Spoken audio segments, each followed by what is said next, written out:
Oh, Chrono Trigger, I'm so happy to have you. You're such an awesome RPG from Squaresoft, who made other awesome RPGs such as Secret of Mana, Super Mario RPG, and Final Fantasy 2 and 3. The only thing I don't like about you is how they recycled the active time battle system again, and how the localization obviously removed references to alcoholism and bisexuality. But that's okay, you're still awesome. I'm hoping that future generations get to enjoy you like I did. Maybe they'll remake you with 3D graphics like Super Mario 64. You may even get an awesome sequel that surpasses you. After all, you were made by Squaresoft, who can do no wrong when it comes to RPGs.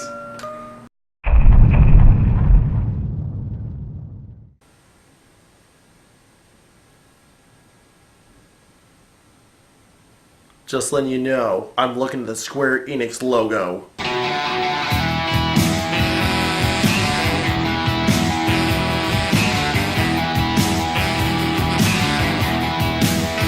I drink alone, yeah, with nobody else. I'm drunk, I'm angry, and I hate it when people can't do things right. Today, I'm talking about Chrono Trigger. Chrono Trigger is one of the best RPGs on the SNES and quite possibly all time. It's hard for me to find anything wrong about the game itself. But the treatment of this game over the past 15 years pisses me off. Square-Enix, at every turn, has fucked this game over! What? You don't see it? I see it plain as day, and I'm halfway to completely wasted. So, allow my drunken wisdom to enlighten you. Chrono Trigger has been re-released with updates 2 notable times. Once on the PlayStation in June 2001, and again on the Nintendo DS in November of 2008. Let's start with the PlayStation re-release first. The first problem is that here in America, the game didn't even warrant an individual release. It was bundled with Final Fantasy IV under the name Final Fantasy Chronicles. Are you telling me that despite doing better in both sales and reviews than Final Fantasy IV, Chrono Trigger not only did not warrant a separate release here in the US, but their only mention on the title is through a small reference of the word Chronicles? Fuck you! Now, I'll admit, I do like the add-ons of the PlayStation version, including the various libraries with the music, monsters, items, and even the endings.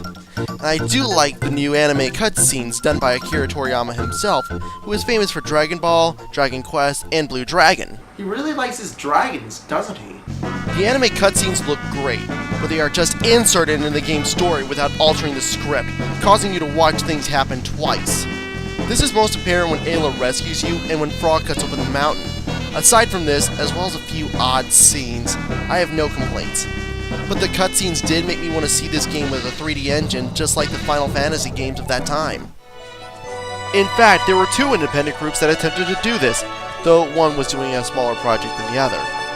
However, Square-Enix issued cease and desist orders to both groups, so both projects were immediately stopped without any kind of releases. And then, without any inspiration whatsoever, Square-Enix just let Chrono Trigger sit on the shelf for another 5 years. And then Chrono Trigger was released in the Nintendo DS in November of 2008. I was excited, thinking, finally, Chrono Trigger on the go! And maybe they'll treat this like they did Final Fantasy IV DS about a year earlier.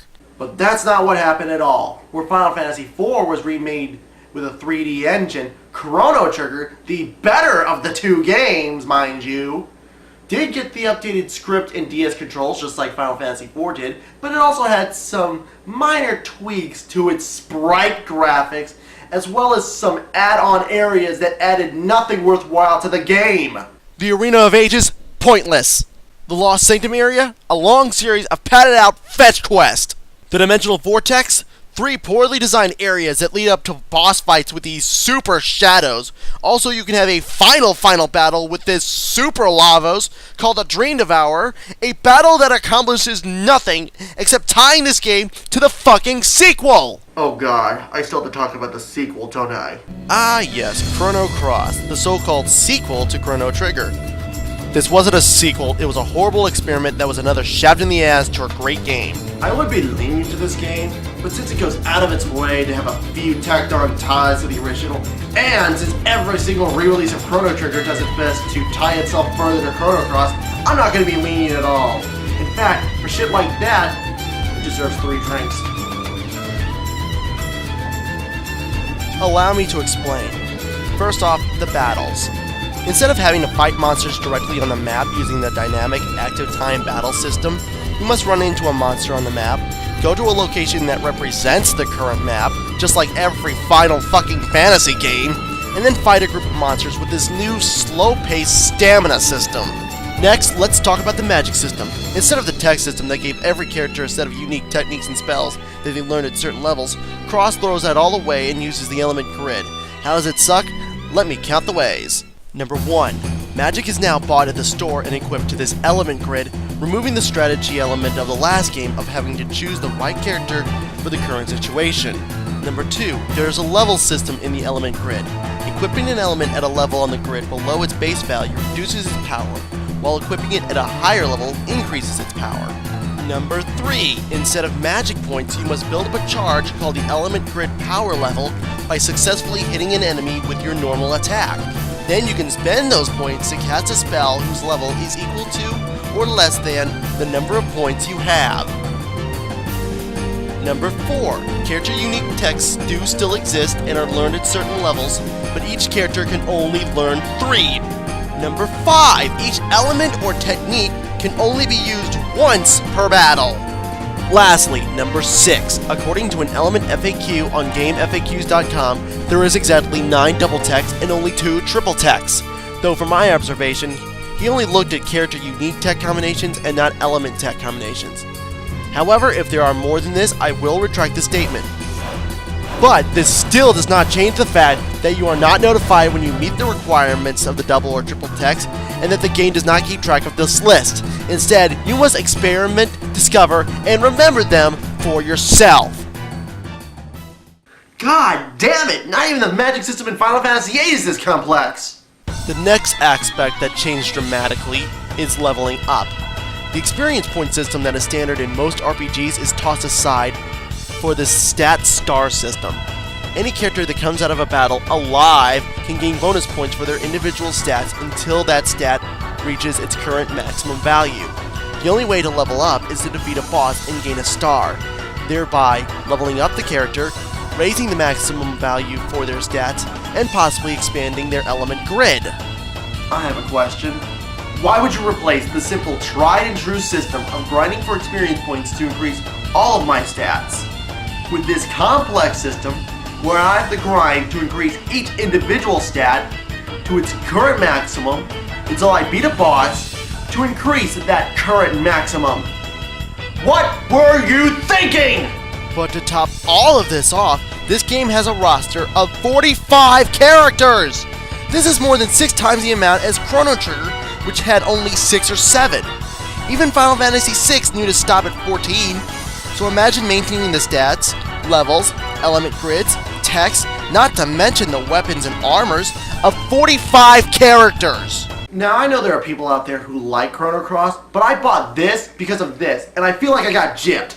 This wasn't a spin-off, this was a sequel. It should have had the gameplay of the original, but just had a brand new story. But do you want to know why this happened this way? Because Squaresoft said, of course the fans of the original are very important, but what innovation can come about when you're bound to the past? We believe that gameplay should evolve with the hardware. In other words, they said, fuck what the fans loved about the original, let's toss it and try to make something brand new. And now for something completely different. And you want to know something? Chrono Cross only sold 1.5 million units worldwide, while the original Chrono Trigger, which came out 4 years before, sold 2.36 million units in Japan alone. I guess the past trumps the future, didn't it, you bunch of gold-sucking assholes? Like I said before, Chrono Trigger is a really good game, and why they butt-fucked it this much is beyond me. At this point, I just want to see the original version of Chrono Trigger with the updated script put into 3D. In fact, just give it to Level 5 and Armor Project. After all, they did do very well with Square-Enix's games Dragon Quest VIII and Dragon Quest IX. On top of that, the project would be headed by Yuji Horii, one of Chrono Trigger's original supervisors, and they'd have access to Akira Toriyama, the artist for Chrono Trigger. So I think this would be the perfect combination to ascend Chrono Trigger's place in history beyond the brink of time. But I'm betting that's not the ending we're going to get.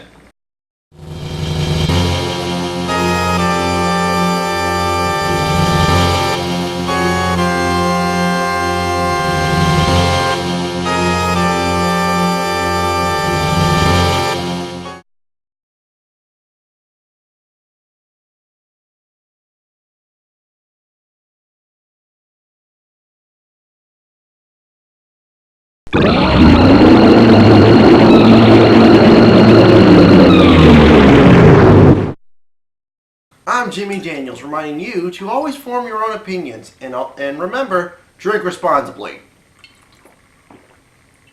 I drink alone. Yeah, with nobody else. Yeah, you know when I drink alone, I prefer to be by myself.